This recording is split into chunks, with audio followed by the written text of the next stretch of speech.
Hello, everybody, and welcome back to the STEAM train. I hope you guys are all doing well and having a magnificent Wednesday. We have a lot to do today, but let's go ahead and see what's in our bucket and get started. My name is Mr. Dorian with New Minds, and if you haven't been with us before, check us out on newminds.tv for hundreds of awesome educational lessons. In our box today, it looks like we have a couple things. We have a ruler. We have paper, something to mark with, scissors, and we're also going to need our bucket of scrap papers. Now, the first thing we're going to need to do is make some marks on this page to be able to figure out what we're going to do, and we're going to make a paper weave. Paper weaves are super cool, but we do have to do some math to make it work. The first thing we need to do is we're going to take a ruler and we're going to measure how wide our page is. You want to find one that's an even number in inches. So this one is 9 inches flat and even, perfect. And this side is actually 12 inches, so I could do it either way. I'm going to do it on the 9-inch side.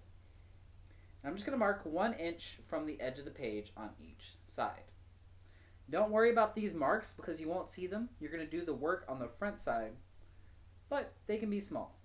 So I've just done 2 inches, one from this edge, one from this edge. I'm going to do the same thing on the top.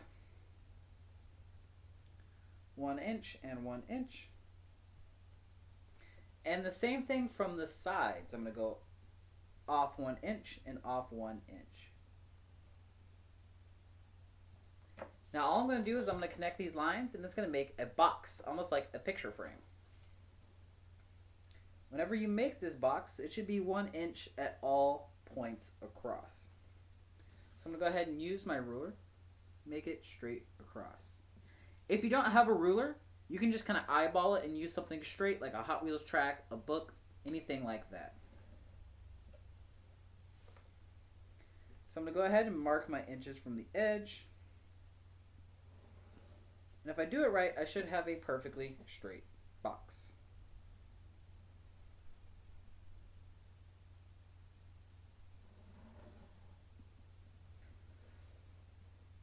And one last line.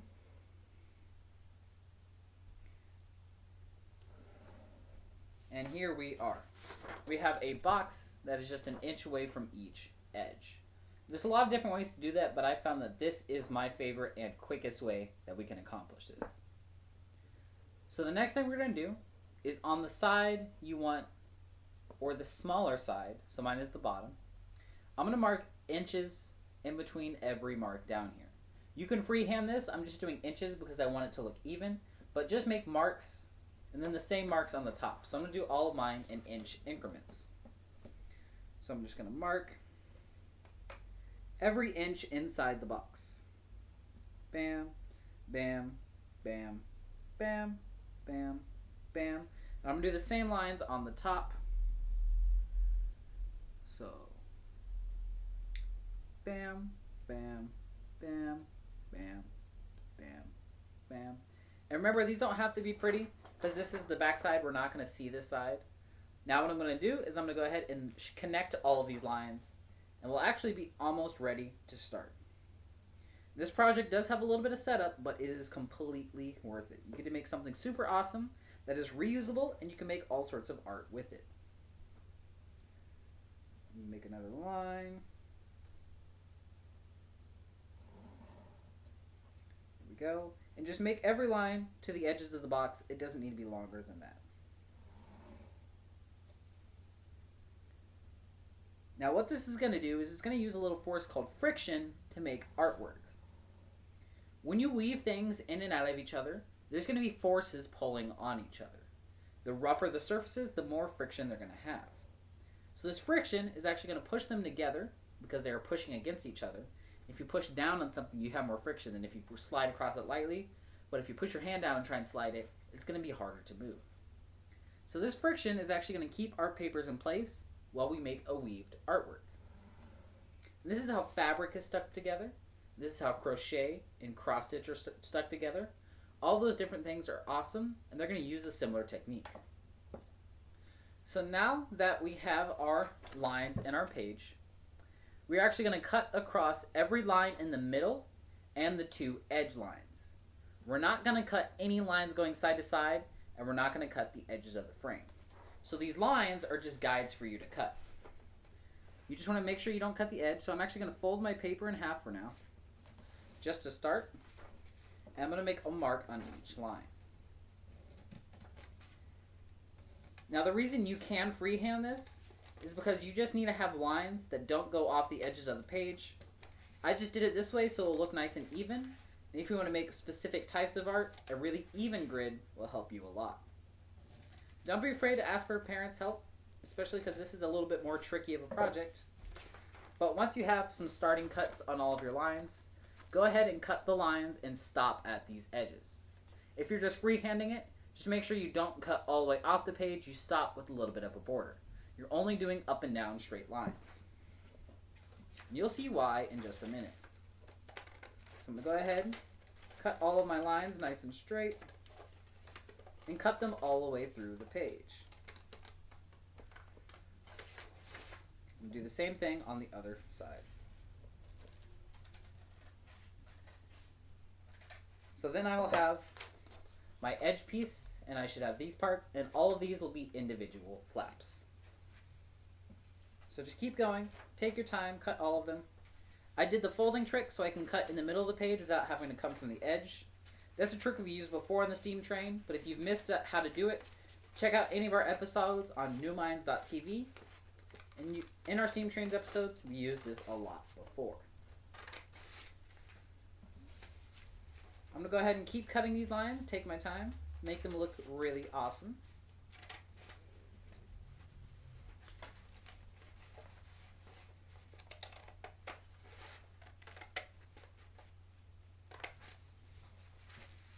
Other side.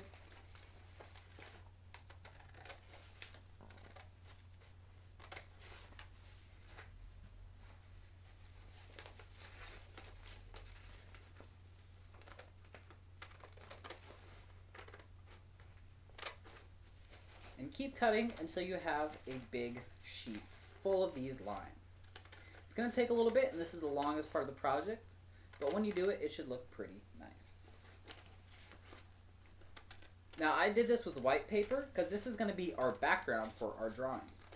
You can use black, you can use any color, but this is going to be the background color. Once you cut all of these strips, so I have the first 4, I'm going to show you what we're going to do to turn this from a page with holes in it to a friction-powered artwork. We keep cutting. I'm almost there. I have 2 lines left. I see the end. I'm getting close. I just need to make sure to stick with it.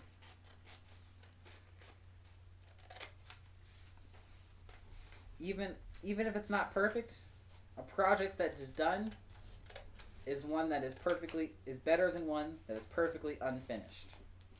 So as long as you finish, awesome.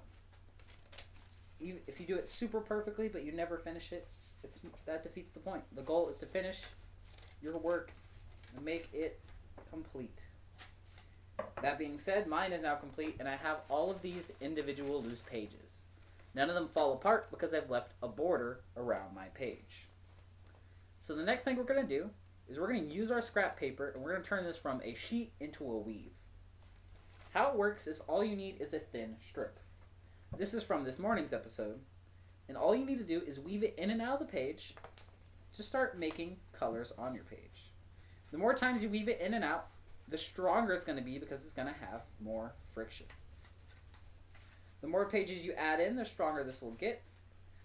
But I'm just going to do a first one as an example.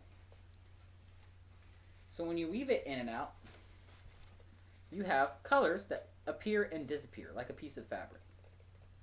Now I did this on my backside actually, so I'm going to turn around to the front so you don't see the marks. But right now I have paper going through the page. And I can do this with any set of colors and any set of strips. I can make them wide, thin. For example, I'm just going to cut this black piece of paper however I see fit. This looks like a pretty nice strip to me. I didn't measure it. I didn't line it up. I just need to make paper strips, and scraps are really good for this. And then I just need to weave it in and out. The more times I alternate and weave it in and out and in and out, the better it's going to look.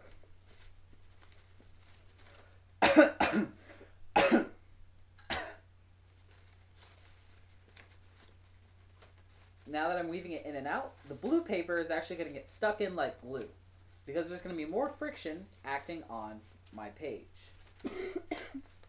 Now I'm just doing a really basic pattern of in and out weaving, but it's going to make a cool result.